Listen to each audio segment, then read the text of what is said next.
జ్వరం వచ్చింది మా అమ్మాయికి అప్పుడు వాగులు ఇంత లోతు నీళ్ళు వచ్చినాయి దాటి పోలేక ఇంకా ఇండిషన్లు బండిషన్లు చేపి లేకపోయేసరికి ఇంక నిద్ర కాసేలకు తలక పట్టిపోయి ఇప్పుడు అన్నం తినలేదు మాటలు అయిపోయినాయి అప్పుడు వాగు దాటలేక. ఆంధ్రప్రదేశ్ ప్రకాశం జిల్లా కందుకూరు కాన్స్టిట్యున్సీలో పొనలూరు మండలం కిందకు వచ్చే కోటపాడు అనే గ్రామ ప్రజలు రోడ్డు సమస్యతో బాధపడుతున్నారు. మాది కోటపాడు విలేజ్. మా ఊరికి బస్సు లేదు, రోడ్డు లేదు.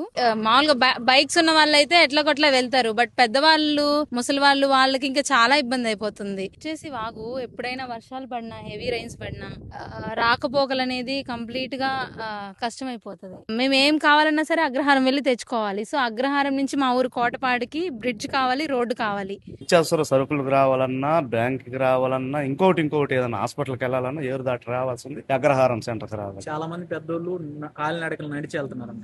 ఇంకేం లేదుగా, నీకు రోడ్డు లేదు, రోడ్డుకి ఎట్లో బిజ్జి లేదు.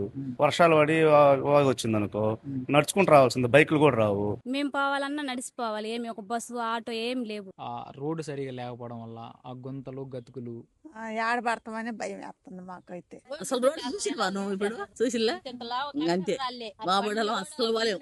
మీరు గవర్నమెంట్ నుంచి ఏం కోరుకుంటున్నారు? మా గవర్నమెంట్ నుంచి మా గ్రామానికి రోడ్డు ఒకటి ఏర్పాటు చేస్తే గవర్నమెంట్ కి అందరం కూడా 10 గ్రామాల ప్రజలు కూడా రుణపడి ఉంటారు. కొన్ని రోజుల క్రితం ఒక అమ్మాయి చేసిన మెసేజ్ నన్ను ఆ ఊరి దాకా తీసుకెళ్లింది. నేను ఆ ఊరు వెళ్ళినప్పుడు ఆ అమ్మాయి నన్ను టీవీఎస్ బండి మీద ఊరంతా తిప్పి ప్రజల చేత మాట్లాడిచ్చింది రోడ్డు సమస్య మీద. ఆ అమ్మాయి వాళ్ళ ఊరు కోసం చేసిన ప్రయత్నాన్ని మనం షేర్ చేసి అధికారుల వరకు తీసుకువెళ్దాం.